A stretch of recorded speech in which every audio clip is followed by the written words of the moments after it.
খোদার কাছে মোনাজাতে বলি বারে বার, কেন সে প্রাণ বন্ধু হইল না আমার। খোদার কাছে মোনাজাতে বলি বারে বার, কেন সে প্রাণ বন্ধু হইল না আমার।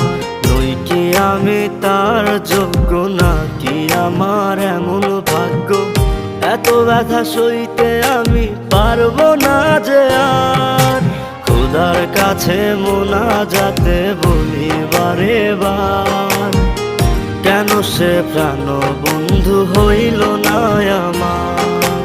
খোদার কাছে মোনাজাতে বলি বারে বার, কেন সে প্রাণ বন্ধু হইল না আমার।